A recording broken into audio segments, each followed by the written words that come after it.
बिस्मिल्लाहिर्रहमानिर्रहीम। अस्सलाम वालेकुम सामीन व नाज़रीन। चिनार अकेडमी यूट्यूब चैनल की एक पेडागॉजी की दूसरी क्लास के साथ जुल्फ़कार खान का सलाम कबूल कीजिए।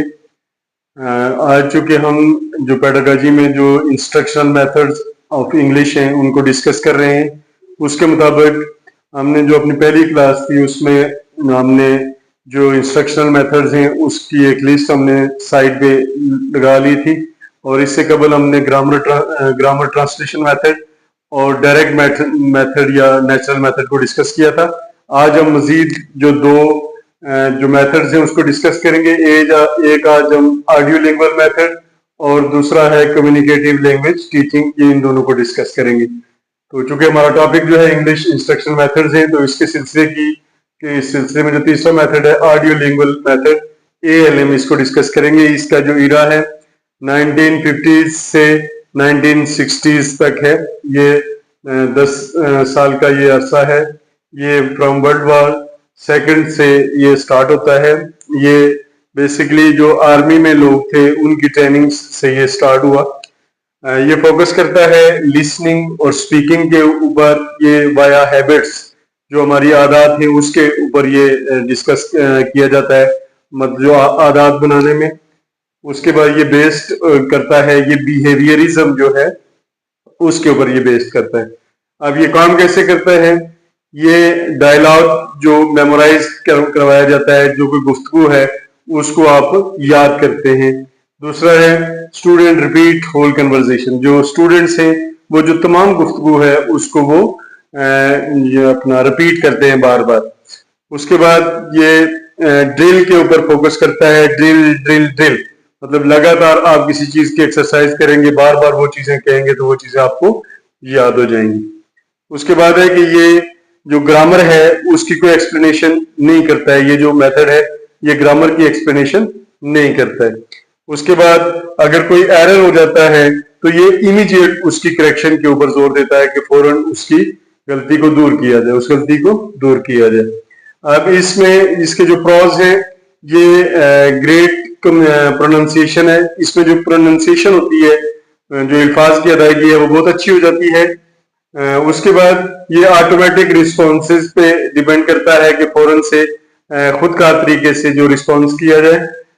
ये गुड फॉर बिगनर, जो नए सीखने वाले लोग हैं उनके लिए ये अच्छा है। अब इसके जो कॉन्स हैं, ये बोरिंग है। इसमें चूंकि इंटरेस्ट वाली चीज नहीं है, या स्टूडेंट के लिए इंटरेस्टेड नहीं है कि इसके ऊपर वो करे। मैकेनिकल है।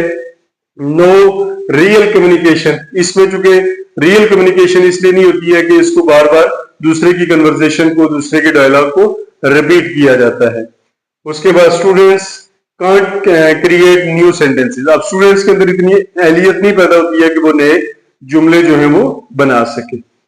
अब नंबर 4 है जो नेक्स्ट मेथड है communicative language teaching, TSL, communicative language teaching. अब इसका जो दौर है ये 1970s से मौजूदा ये इस वक्त जो चल रहा है, ये डोमिनेंट मेथड जो है ये आजकल, मतलब ये इस वक्त तमाम जितने भी मेथड्स हैं उसके ऊपर ये डोमिनेट करता है।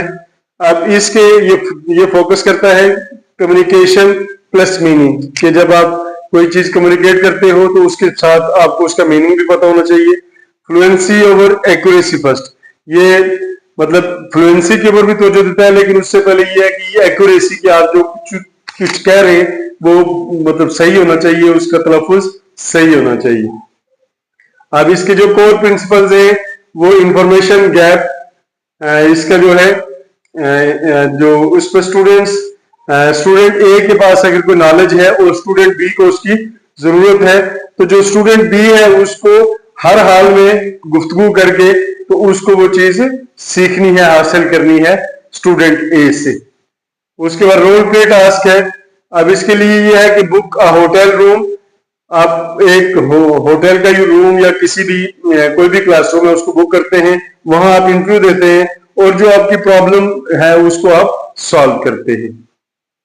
उसके बाद ऑथेंटिक मटेरियल, इसमें आप एड्स इस्तेमाल करते हैं, न्यूज इस्तेमाल होती हैं, क्लिप्स हैं, और यहाँ जो है ये जो बुक की, जो टेक्स्ट बुक की जो डायलॉग है वो इस्तेमाल नहीं होती। उसके बाद ये फोर स्किल्स इंटीग्रेटेड है, ये रीडिंग के ऊपर, राइटिंग के ऊपर, स्पीकिंग के ऊपर और लिसनिंग के ऊपर ऑल टुगेदर ये अमल करवाता है। अब इसके जो प्रॉज है, स्टूडेंट्स एक्चुअली कम्युनिकेट। अब इसमें ये होता है कि स्टूडेंट जो होता है वो एक्चुअली जो है ना वो रियली एक दूसरे के साथ कम्युनिकेट कर सकते हैं, गुफ्तगू कर सकते हैं और दूसरे की बात को समझ सकते हैं। उसके बाद ये मोटिवेटिंग है, ये बंदे को एक्सेल करता है सीखने में, आगे बढ़ने में या इंग्लिश को सीखने में। उसके बाद ये जो हमें जो रियल वर्ल्ड है उसके लिए ये तैयार करता है कि हमने जिंदगी में आगे कैसे चलना है और जो लैंग्वेज है उस बैरियर को किस तरीके से हटाना है। इसके जो कौन है, यहाँ स्टूडेंट जो होते हैं वो वीक स्टूडेंट जो होते हैं वो बहुत जल्दी छोड़ जाते हैं और इसका एसेस करना थोड़ा सा हार्ड होता है। अब ये कब इस्तेमाल होता है, जनरल इंग्लिश जो कोर्सेज है उसमें, या जो एग्जाम प्रिपरेशन होती है जो आईएलटीएस की, उसमें ये इस्तेमाल किया जाता है।